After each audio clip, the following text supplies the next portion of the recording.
Cool. Well, welcome back to another Campfire Music Foundation interview, another fireside chat, if you will. Yes. Today we are honored to have the one and only SYM1 here with us, an incredibly talented singer, DJ, producer, performer, all of the above. So thanks for being here. Thank you for having Yeah, me. you bet. How's it going? It's going good. It's getting warmer out. Not as sunny today, but getting warmer always puts me in a better mood. Yeah. And we got the nice fire, so Totally, yeah. great. Yeah. Well, awesome. Well, today we're here to talk about how you make it work as an artist in the music industry, what things are working, what things aren't. But before we get into that, I read a story on your Apple Music bio, is like how you told your dad you wanted to be a singer when you were 11, and then he had you call up every single venue. Is that like kind of when you started your music career? Was right there? I would say definitely my professional music career, started from that interaction, which is weird, honestly, to say. But yeah. So you got gigs? I got gigs and I got paid, wow. sometimes better than I did once I like kind of restarted as an adult. But who's gonna say no to an 11-year-old? Yeah. Break their heart. Exactly. And I didn't know it at the time, but that's why it ended up working, because like I was just so excited and young, and people wanted to, give a little kid a chance. So I like brought like a CD I burned of instrumentals that I found online that had like Britney Spears on it. Yeah. I love it. Yeah, it was fun. So when did you start DJing? How did you first get interested in it? Who were some of your early inspirations, etc.? I'm honestly a baby DJ. Like, I didn't start DJing until like a couple years ago. And that was due to SYM Academy, which is a local music school here that has classes on production and recording and DJing as well. And I learned from a good friend of mine, and he was a teacher there at the time. His name is Kyle King. Incredible, amazing DJ here and internationally. But yeah, learned from him there, and it's just so amazing how much of an active experience it is to listen to music when you're DJing in comparison to just like having it kind of like passively in the background. Sure. Yeah. Sure. So when you started releasing music, is that when you started DJing? Or how long have you been releasing I've been doing for? music for a long time. I started making music, like producing music, like 10 years ago. Okay. Yeah, so it's been a journey kind of on and off. Sure. Trying to collaborate with different people, exploring different genres. But honestly, I feel like I've really come into my own within like these past 3 years, like in 2020, due to just all the downtime that I got to have, really helped me to get an ear for what I wanted to hear from my sound and style. So. Is that when you started like the SYM1 project? I started the SYM1 project probably in 2019, so like 5 years ago now. Yeah, so I feel like once I started, as SYM1, it really, from there, has been a process of getting and targeting my sound. Yeah, totally. Well, let's go to the next question here. Yeah. What do you have to say about like the Twin Cities music scene? I know you mentioned, for example, like the arts organizations that you learned to DJ through. What would you say the strengths of the Twin Cities scene are, weaknesses, etc.? Yeah, I feel like the strengths of the Twin Cities is that there is a ton of talent here. We have so many incredible artists and so much support. I think that some weaknesses come from the cold, and that it is hard to get out when it does get colder. And do you tour beyond the Twin Cities, or do you have aspirations to?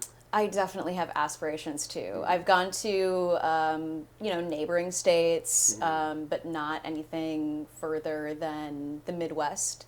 And I would love to get outside of that. But it's difficult when there's not a lot of financial support, because going on tour is just like, you might as well set a bunch of money on fire.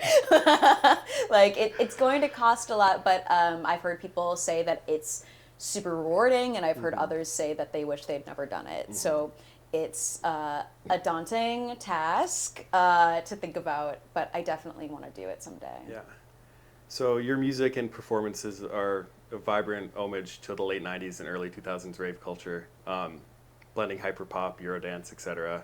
Can you share what drew you to these genres and kind of how you've shaped your career and your persona as a SYM1 project? Yeah, I would say that a lot of my influences came and started from my mom's gymnastic playlist, because she was a Big Ten champion at the U of M. Like, she was cool. a very, she was MVP of her, she's That's a big amazing. deal. Yeah, and so she had like these tapes she was always kind of splicing together that she was making, and she had a lot of Eurodance, a lot of pop music, and a lot of, I think, what I would call proto-hyperpop music within her playlists. And so I'd be listening to them while she'd be practicing, and I was always so inspired seeing her create these dance routines and do these moves, just kind of like this larger than life feel. And that feeling, I think, definitely I carry with me as I'm making my music today, as I'm DJing. Dancing on stage. Definitely, Yeah. exactly. Yeah, super inspired by her. Is there a good community around that type of music here? Yeah, there actually is. And I'm gonna like out myself as a big nerd, but I don't care. Like, I go Please to do. Yeah. I go to anime conventions, and I used to go to a lot more like before the pandemic. Love it. But there's a ton of like internet culture genres in the like anime convention scene, in the cosplay scene, and things like gabber, hardstyle, hyperpop, and like these more niche internet genres, I think are definitely well received, and we have a large community of people that go to these conventions that also support the music that I'm into and that I want to make. That's great. So do you feel like you have an internet community around your music as well? I do, yeah. I feel like that kind of expands beyond Minnesota. Definitely, Yeah. yes. I feel like it's more artist related as far as support goes outside of the Twin Cities. Like, there are so many incredible artists doing things across the nation and internationally that I feel like we all kind of find each other and have like this cool, tight-knit group of support. Do you feel like your fans are... Do you notice a national fan base growing as well? I do. Yeah. I do notice it. It's slow to start just because I think there are a lot of barriers as far as like algorithms go, and trying to always beat the algorithm, post to remain relevant. A lot of energy, a lot of anxiety. It's a ton. Yeah. Yeah. Well, kind of moving on to the economics of being an artist, just to jump right into it, do you feel like the compensation you receive reflects the value of your work and your music? How do you make it work? What income streams do you rely on, and which ones are most dependable for you? That is, I feel like, a layered question. Like, when it comes to producing my music and releasing and the money that I get from streams, it's not at all financially viable or supportive in how I feel that I should be valued. And I feel that most artists also feel that way that I'm in connection with. When it comes to performances, sometimes I feel that I am properly supported with compensation, but it's rare, and it normally comes from different arts organizations, nonprofits, or other artists that are understanding of what it should be valued at. but I mean, performing is also a heftier task, but something that is, well, I won't even say heftier task, but something that I think is more tangibly able to be valued because the audience base can come through and help support rather than like. Well, there's not really a lot of means for fans to support their favorite independent Exactly. artists. I mean, there's Bandcamp, but Yeah. that the direction that's going isn't great either. So It's not. Yeah. Yeah. So seeing like the research of this and like where things are going, I'm like, ooh, it feels like it's a losing battle constantly.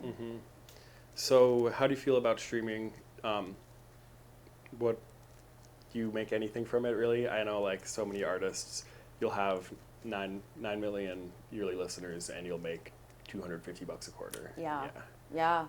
I make like nothing from streaming. Yeah. Like literally nothing. Like the numbers unfortunately are not there for me in streaming yet to like be a I'm not going to say like a big deal or anything like that. Like my numbers are just not there to get a paycheck even.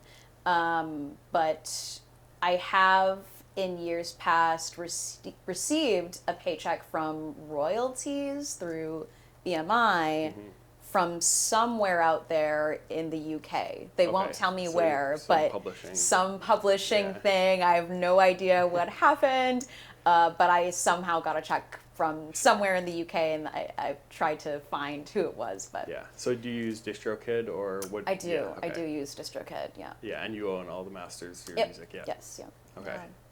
Interesting. And it's not like you don't. I mean, you have people listening to your music, like. Yeah.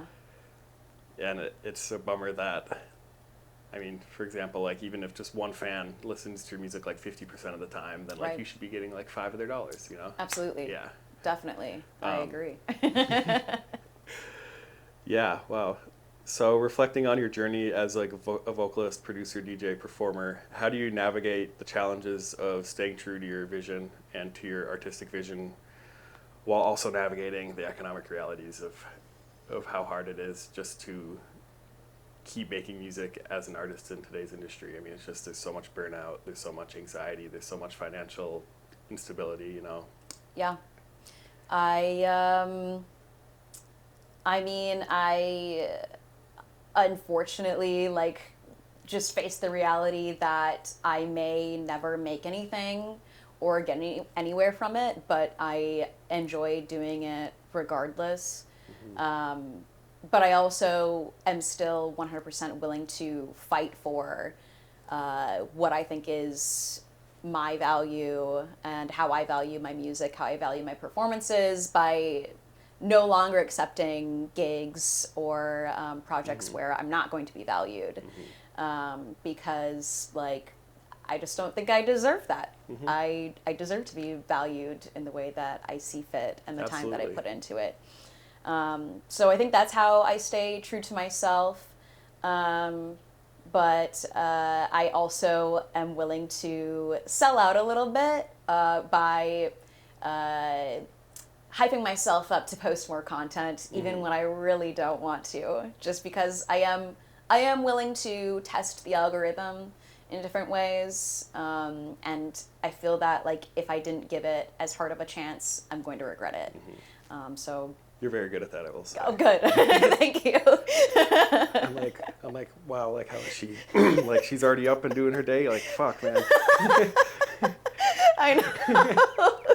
Oh, I'm like, I gotta do it. Otherwise, I'm gonna look back and say, oh, why didn't I do this? So, yeah. What's the next question here? So yeah, kind of just coming back to like revenue streams, so like paid performances, merch. Yeah. What other revenue streams do you see working for you? Paid performances, merch. I guess sometimes royalties. I've explored sync deals and worked with different sync placing companies, but that doesn't go a lot of that doesn't have a lot of traction. You know, you hear from people that say like they've worked with a company for 5 years and it took those 5 years to get a song that they submitted initially to get anywhere. Yeah, well, the sync market's just like the streaming market. It's so squeezed Yeah. out by the major labels where Yes. it's like first the streaming money went, and then indies went to sync, and Yep. then labels came to sync. Yep. And then indies went to live music and touring, and then, Yes. yeah, and now that's gone because of COVID, so it's Right. like, yeah. Exactly. So I know some of my friends make a ton through doing live streaming still. And so that's like also a possibility. But then there's the consideration of how much effort it's going to take to consistently post and be active, just to build up a fan base through live streaming. So that's not something that I'm super interested in exploring. And then I work a full-time job, and in order to support all the things that I want to do with music, like creating the merch, doing mixing and mastering, having those engineers. So, yeah. Like stay like outfits, stage design, all that. All Yeah. of it. Yeah. Graphic design, travel, equipment. It's Totally. all a process, yeah. Where's my next question?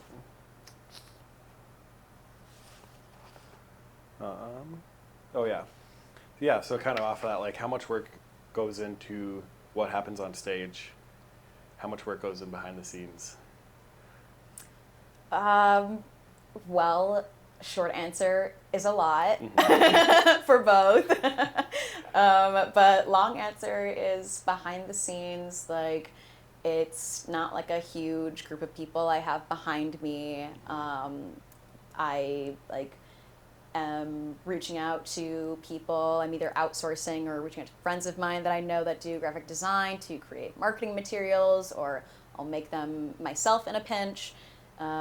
Doing photo shoots to help promote, making videos, getting over that anxiety to make the marketing videos, posting consistently, thinking about how to strategically release music around items that may want more promotion with the backing of that. And then on stage, yeah, coordinating everyone to arrive on time, because I have backup dancers, I have instrumentalists, I have merch assistants, so helping them to get on site, coordinate everything, coordinating with the venue, That's a shit ton giving of work. rides to people, yeah. It's a lot, lugging equipment around. Yeah, so much for just making your art and only doing that. Right. You're like the CEO. Truly, Yeah. yes. In multiple ways, yeah. And I think that's kind of just reflective of what streaming has done to musical labor. Artists have to wear so many different hats nowadays, Yeah. Juggling more risk, tasked with more career management duties, tasks which used to be done by record labels. Right.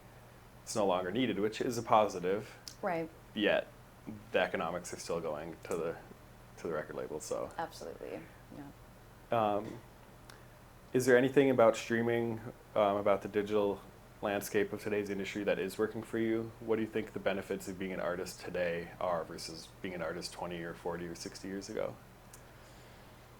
Yeah, I would say the positives are that you have a lot of potential to create whatever you want when you want. I mean, as long as you have the equipment, Sure. and I mean that's a financial cost, but Certainly there's the more. barrier to entry for Right. at least DJ equipment, like Absolutely. electronic production, has gone down. Definitely, But it still yes. is. It still can be a It lot. still can be a lot. Depending on what you Yeah, want. But yeah. yes, to your point, there's a ton of great free software out there to get started. And it all depends on what you're looking to do. But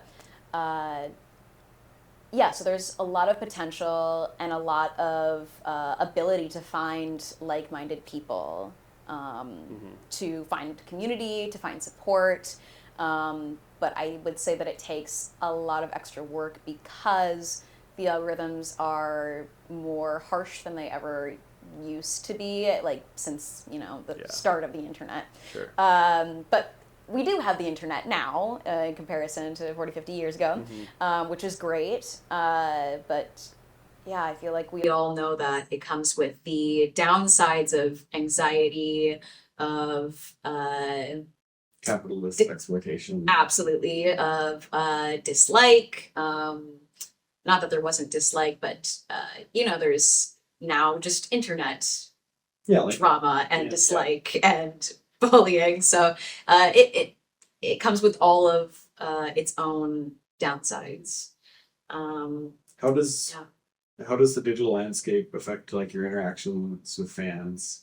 Do you think it's allowed you to connect with fans in ways that you might not have been able to? Absolutely, definitely. Like I feel like I can more easily and more often connect with fans online than I can at a show, depending on like how much effort the show is taken from me. I might not always have the energy to interact with each person, even though like I do my best to always stay after for a bit and talk to people if I see that they want to talk. But sometimes it's hard, and sometimes I just need to decompress. When you have like playing like a sold out venue, and then you have to go home and like you don't have enough money for food or something, like exactly. It's a really hard cognitive dissonance, because there's so much value in that room in the music. But just to come back to streaming a little bit. Yep. What would you like to see differently about how it pays artists? I mean, obviously more. Yeah. Is there anything else that you'd like to see differently about it? Yeah, I would like to see more of a community aspect to it, or like engagement aspect to it. I know that sometimes there are ways to engage, like with Bandcamp. You can send out messages. I wish you could do that with more and other platforms as well.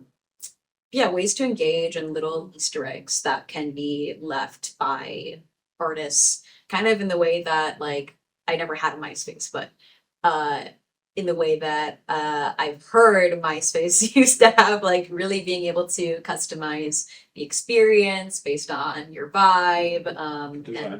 Exactly. Yes. Yeah. Lovely to see. Well, it's interesting that like you can't, like you have to go on other platforms to engage with your fans directly, rather than like the platform you release music on. Yes, exactly. Yes, that's it. Exactly is. Yeah. I think that's. Oh, so say you were paid fairly for streaming, even just like say like $1,000 a year, even. Sure. Would that help? That'd be better than anything would help. Yeah. Definitely. Yeah, that would be great. That would definitely boost morale for sure.